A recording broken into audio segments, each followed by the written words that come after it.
आखाती देशातील युद्ध परिस्थितीमुळे देशभरात गॅस सिलेंडर टंचाई भासत आहे. सिंधुदुर्ग जिल्ह्यातही गॅस सिलेंडरचा तुटवडा जाणवू लागल्याने ग्राहकांच्या गॅस वितरण केंद्रावर लांबच लांब रांगा लागल्या आहेत.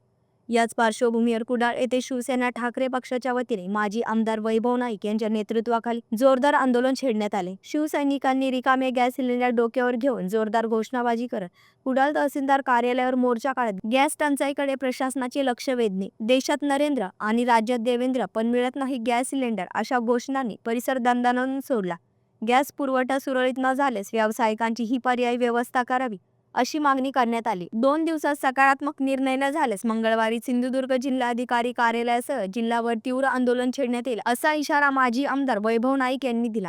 शिवसेनेच्या वतीने आणि त्याचबरोबर आमच्या जिल्हा परिषद सदस्यांच्या वतीने आज आम्ही कुडाळ तहसीलदार ऑफिसला या ठिकाणी भेट दिली आणि सिंधुदुर्ग जिल्ह्यामध्ये आपण 2-4 दिवस वाचले की प्रशासनातर्फे सांगितलं होतं की 25 दिवसात सिलेंडर मिळणार, कोणी पॅनिक होऊ नये. परंतु आज सगळ्याच एजन्सीवर 500-500 लोकांच्या लाईन लागलेल्या आहेत.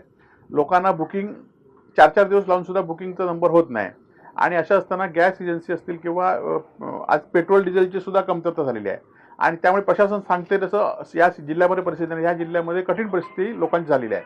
त्याचबरोबर गेले 4 दिवस हॉटेल व्यावसायिकांना सिलेंडर मिळाले नाहीत, म्हणून कालपासून हॉटेल बंद व्हायला सुरुवात झाली आहेत आणि येणाऱ्या 2-3 दिवसामध्ये हॉटेल पूर्णपणे बंद राहतील. या जिल्ह्यातील परगावी आलेले विद्यार्थी, नोकरीच्या निमित्ताने असलेले लोक यांची मोठी गैरसोय होणार आहे आणि त्यामुळे प्रशासनाने फक्त सिलेंडर नाही देणार हे सांगून थांबणार नाही, तर हॉटेल व्यावसायिकांना पर्याय व्यवस्था केली पाहिजे. त्यांना रॉकेल दिलं पाहिजे किंवा त्यांना कोटा दिला पाहिजे, अशा काहीतरी व्यवस्था केल्या पाहिजेत.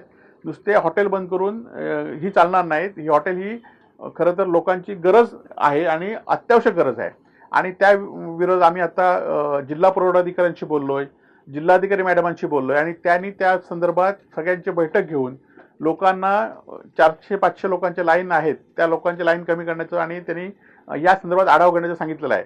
जर ही व्यवस्था सोमवारपर्यंत व्यवस्थित नाही झाली तर मंगळवारी आम्ही सगळे वेगवेगळ्या ठिकाणी जिल्हाधिकारी कार्यालयावर आम्ही या ठिकाणी आंदोलन करणार आहोत. पंकज मडे, जनशक्ती, कुडाळ.